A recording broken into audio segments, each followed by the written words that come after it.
जय श्री कृष्ण मित्रांनो, आज आपण चाललो आहोत पुण्यातील प्रसिद्ध कात्रज कोंढवा येथील इस्कॉन मंदिरात राधाकृष्णांचं दर्शन घ्यायला। जर तुम्हालाही या मंदिरात जायचं असेल आणि मंदिराबद्दल माहिती घ्यायची असेल तर हा व्हिडिओ शेवटपर्यंत नक्की पहा। आम्ही मंदिर व मंदिराच्या परिसरातील सर्व गोष्टींची माहिती या व्हिडिओमध्ये दिली आहे। हे मंदिर नवले ब्रिज पासून 9 किलोमीटर अंतरावर कात्रज हायवेवरून कोंढव्याकडे जाताना आहे। मंदिराजवळ पोहोचल्यावर डाव्या बाजूस थोड्याच अंतरावर 2 व्हीलर व 4 व्हीलर पार्किंगची उत्तम व्यवस्था केलेली आहे। 2 व्हीलर साठी 10 रुपये तर 4 व्हीलर साठी एका तासाला 10 रुपये याप्रमाणे पार्किंगचे चार्जेस आहेत। मंदिरात एंट्री करताना सुरुवातीलाच मंदिराचे प्रसादालय आहे। जर तुम्हाला हे अन्नदान फूड फॉर लाईफ करायचे असेल तर तुम्ही स्क्रीनवर डिटेल्स बघू शकता। याच्या समोरच गोविंदम नावाचे प्युअर व्हेज रेस्टॉरंट आहे। तसेच कमल नयन बजाज हे एसी नॉन एसी अतिथीगृह आहे। राहण्याची सोय आणि रूमचे रेट्स आपण व्हिडिओच्या शेवटी बघू। चला तर मग प्रवेश करूयात पुण्याच्या वृंदावनात राधाकृष्णांचे दर्शन घ्यायला। राधे राधे। प्रवेश करताना तुमच्या बॅग्स, पर्स या सगळ्यांचे चेकिंग केले जाते।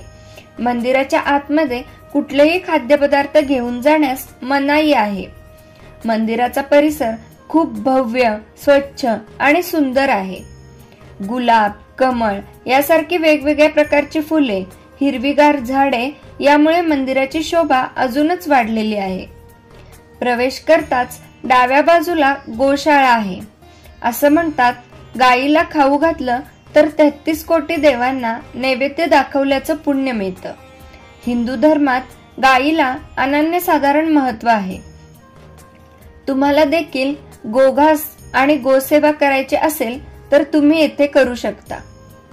मंदिरात प्रवेश केल्यावर समोरच श्री कृष्णाची कालियामर्दन रूपातील अतिशय सुबक मूर्ती पाहायला मिळते। ते पाहिल्यावर लहानपणी कृष्ण आणि कालियामर्दनाची आजीने सांगितलेली गोष्ट झटकन डोळ्यासमोरून निघून जाते। इथून डाव्या बाजूला गेल्यावर कृष्णाला प्रिय असलेल्या तुलसी मातेचे मंदिर आहे। तिथे दर्शन घेऊन पुढे चालत गेले की समोरच मोफत शू स्टँड आहे।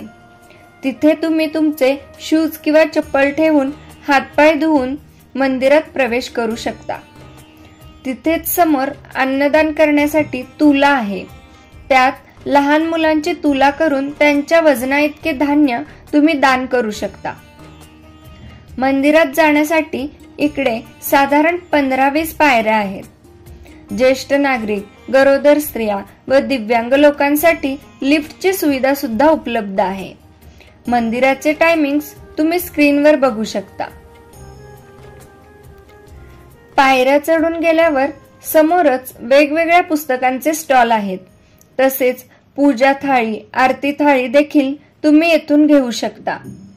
मंदिराच्या गाभाऱ्यात प्रवेश केल्यावर समोरच इस्कॉनचे संस्थापक प्रभुपाद स्वामी यांची सुंदर मूर्ती आहे। मंदिरातील भिंतीवर तसेच छतांवर अतिशय रेखीव अशा श्रीकृष्णाच्या लीला चित्ररूपात रेखाटलेल्या पाहायला मिळतात। कृष्ण नामाचा गजर, कृष्ण रूपात तल्लीन झालेले भक्त आणि समोर साक्षात राधाकृष्ण, सगळे वातावरण कृष्णमय होऊन जाते। आम्ही जेव्हा गेलो तेव्हा आरतीची वेळ होती। त्यावेळचे वातावरण तुम्ही पाहू शकता।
हे अतिशय प्रसन्न आणि पॉझिटिव्ह वातावरण तुम्ही सगळेजण नक्की अनुभवा. मध्यभागी राधाकृष्ण, उजवीकडे जगन्नाथ, सुभद्रा आणि बलराम, तर डावीकडे प्रभू नित्यानंद व चैतन्य प्रभू यांच्या अतिशय रेखीव मूर्ती या मंदिरात पाहायला मिळतात. गाभाऱ्यातून बाहेर आल्यावर प्रदक्षिणा मार्गावर भिंतीवर ध्रुव बाळ, भक्त प्रल्हाद व हिरण्यकश्यपू यासारख्या अनेक गोष्टींचे वर्णन चित्ररूपात केलेले पाहायला मिळते.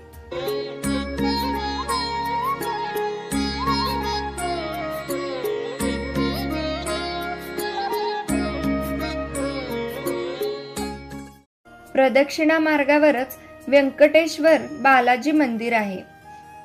दक्षिण भारतीय शैलीमध्ये हे मंदिर बांधले गेले आहे.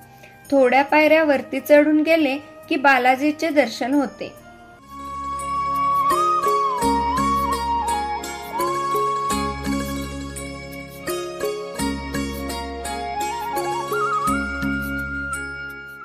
मंदिराचे लाडू महाप्रसाद केंद्र पण इथेच आहे. दर्शन घेऊन आल्यावर खाली आर्ट गॅलरी आहे, जिथे वेगवेगळ्या वस्तू, राधाकृष्णांच्या मूर्ती आहेत. भक्तांसाठी राहण्याची सोय बाहेरील कमलनयन बजाज अतिथीगृहात आहे. येथील एसी रूम्स 2200 रुपये, नॉन एसी रूम्स 1500 रुपयामध्ये उपलब्ध आहेत. तुम्हाला आमचा व्लॉग कसा वाटला हे कमेंट करून नक्की सांगा. आम्ही नेहमीच इन्फॉर्मेटिव्ह व्हिडिओ बनवून जास्तीत जास्त लोकांच्या मनातील प्रश्न व शंका यांचे निरसन करण्याचा प्रयत्न करत असतो.